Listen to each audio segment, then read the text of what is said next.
Can you get a job or a career? Can you educate yourself? Can you regulate the draw of temptation, drug and alcohol use in particular, sexual temptation as well? Oh, do you do anything that's remotely resembling civic responsibility? Are you a member of a political party? Do you go to church? I don't go to church because, their beliefs don't match mine. It's like, who the hell cares about your beliefs? You're like 16. You don't even have beliefs. And if you think it's like you're right and the Catholic Church is wrong, well, good luck with that attitude. And that isn't to say that the church, for example, or a political party doesn't need repair, because all institutions are always falling apart and corrupt. That's a story as old as time. That's the evil uncle. But good, you have something to do. Go fix it up. Definition of man. What am I, a biologist? But as it happens, I am a biologist, so I guess I don't have that excuse. Productive generosity is good. I once read a good description of Christian charity, and it was productivity plus generosity, which I really liked, because the hyper empathic types only concentrate on the generosity end of that. It's like, I'm generous, yeah, but like, do you have any money? No, I'm generous with other people's money. Yeah, well, you're missing half the equation there. And that's really the distinction between conscientiousness and agreeableness from a personality perspective. Those are two cardinal personality traits. And agreeableness, which is basically an empathy dimension, has no correlation whatsoever with success in enterprise, business, creative domains. In fact, among managers, agreeableness looks like it's slightly negatively correlated with success, because hyper-agreeable managers can't say no. They can't discipline their employees, they can't set limits, and they're susceptible to manipulation. So productive generosity is pretty good. There is more to it, obviously, more to being a man than productive generosity, but as a central notion, that's a good one. The productivity requires aim, orientation, responsibility, discipline, all of that willingness to work, that willingness to make sacrifices, which is the hallmark of maturity in the service of a higher goal. And that responsibility, the productive responsibility, should manifest itself in relationship to the individual. So you should be responsible to yourself and your future self, the community of selves that you are across time.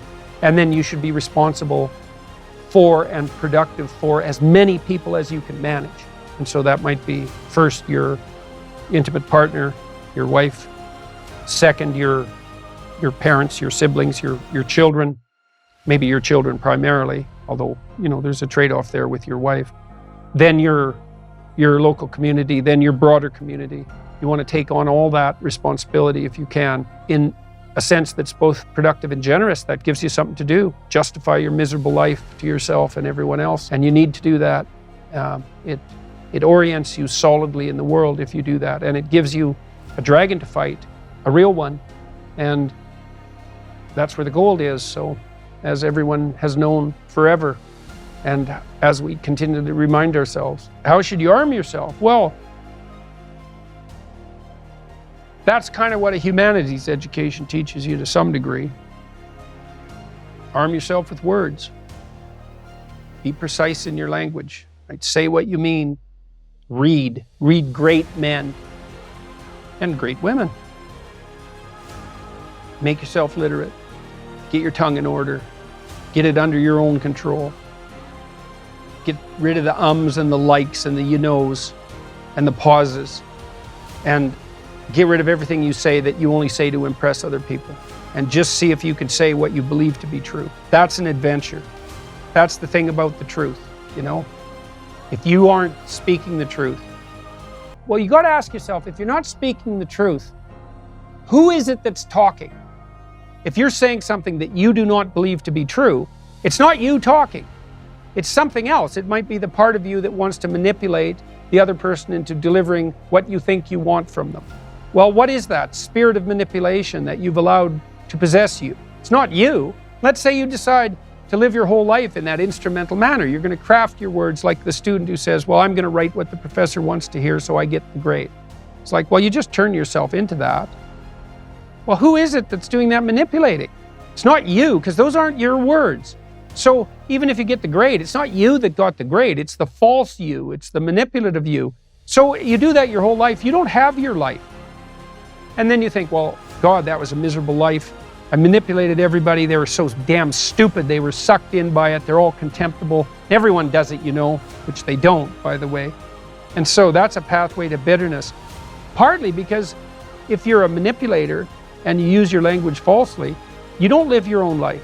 You live the life of whatever possesses you when you think it's you manipulating. And so you live the life of the spirit of manipulation. And there's no difference between that in some fundamental sense and demonic possession. So if that's what you want, go right ahead. But what you miss is the adventure of your own life.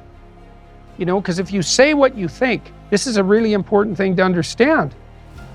You have no idea what will happen if all you do is say what you think.